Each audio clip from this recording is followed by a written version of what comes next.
Good evening, everybody. It's your favorite aspiring classicist here, a wandering author, reminding you that we are all the authors of our own lives. As always, my message remains the same. Spend less, live more, and your freedom with frugality. And tonight, we are talking about Book 9, Chapter 1. It's a little late here, so I'll probably only get one video done tonight. But it's about dissimilar friends, or dissimilar friendships. And he's talking about literally friendships between people that are not like each other. So like one person that's pleasure and one person that is useful. Those would be a dissimilar friendship instead of having friendships between like two useful people or two agreeable people. And let's go ahead and get started. In all dissimilar friendships, it is proportion, as has been said, that establishes equality and preserves the friendship. Just as in the relations between fellow citizens, the shoemaker receives payment for his shoes, and the weaver and the other craftsman for their products, according to the value rendered. In these business relationships, then, a common measure has been devised, namely, money, and this is a standard to which all things are referred, and by which they are measured. But in sentimental friendships, the lover sometimes complains that his warmest affection meets with no affection in return. It may be because there is nothing in him to arouse affection, while the person loved frequently complains that the lover who formerly promised everything now fulfills none of his promises. Such disputes occur when pleasure is the motive of the friendship on the lover's side and profit on the side of the beloved, and when they no longer each possess the desired attribute. For in a friendship based on those motives, a rupture occurs as soon as the parties cease to obtain the things for the sake of which they were friends. So once the friends don't have what each other wants, that's when the relationship stops. Especially if if you got a lover and a beloved, and the beloved person is seeking profit, they're trying to get money off of the relationship. Well, as soon as the money's gone, that relationship is over. Seeing that neither loved the other in himself, but some attribute he possessed, that was not permanent, so that these friendships are not permanent either. But friendship based on character is disinterested, and therefore lasting, as has been said. Differences arise when the friends do not obtain what they desire, but something else, for not to get what you want is almost the same as not to get anything at all. And I love that quote. For not to get what you want is almost the same thing as not to get anything at all. For instance, there is the story of the man who hired a harper like a harp player, and promised that the better he played, the more he would pay him. But next morning, when the harper asked him to fulfill his promise, he said that he had already paid for the pleasure he had received by the pleasure he had given, which was like the anticipation of getting money. This would have been all right if both had wanted pleasure, but when one wants amusement and the other gain, and one gets what he wants and the other does not, it would not be a fair bargain. For it is the thing that a man happens to need that he sets his heart on. Another good quote. For it is the thing that a man happens to need that he sets his heart on. And only to get that is he ready to give what he does. Which party's business is to decide the amount of the return due? Question mark. Should it be assessed by the one who proffers the initial service, or rather by the one who receives it, since the other, by proffering it, seems to leave the matter to him? This, we are told, was the practice of Protagoras. When he gave lessons in any subject, he used to tell his pupil to estimate the value he set upon its knowledge and accepted a fee of that amount.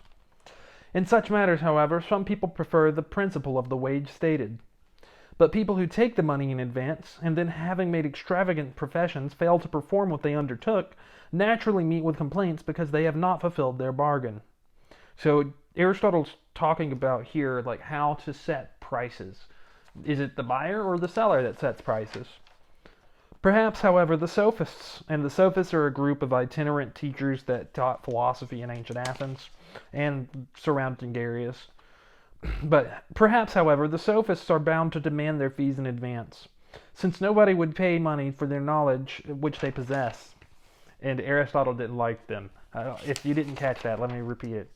Since nobody would pay money for the knowledge which they possess, because Aristotle thought that the sophists taught nothing that was worthwhile.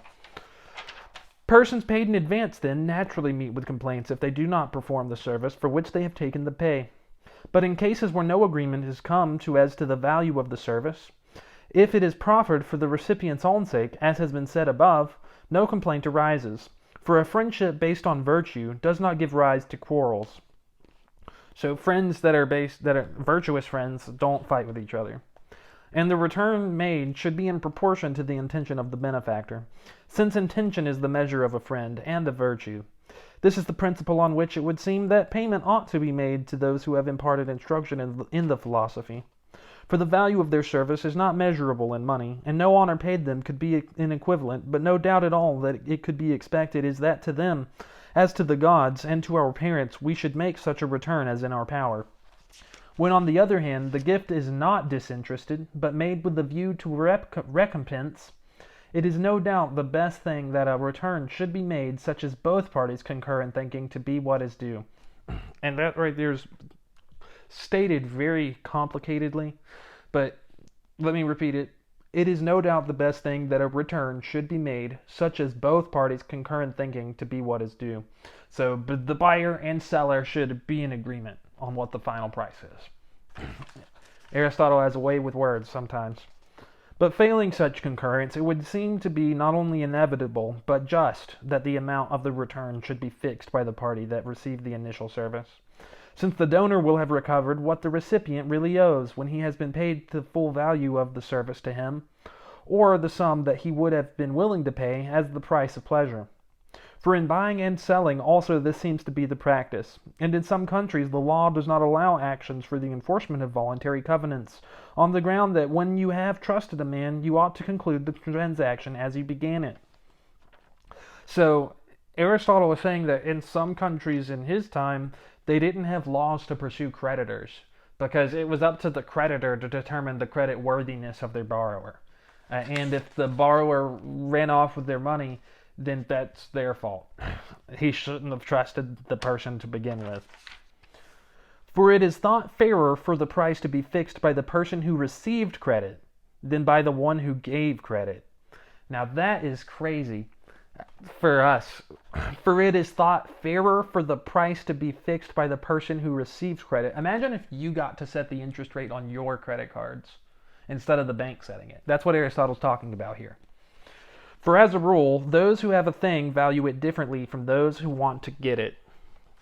For one's own possessions and gifts always seem to one worth a great deal, but nevertheless the repayment is actually determined by the valuation of the recipient. But he ought no doubt to estimate the gift not at what it seems to him to be worth, now that he has received it, but at the value he put on it before he received it.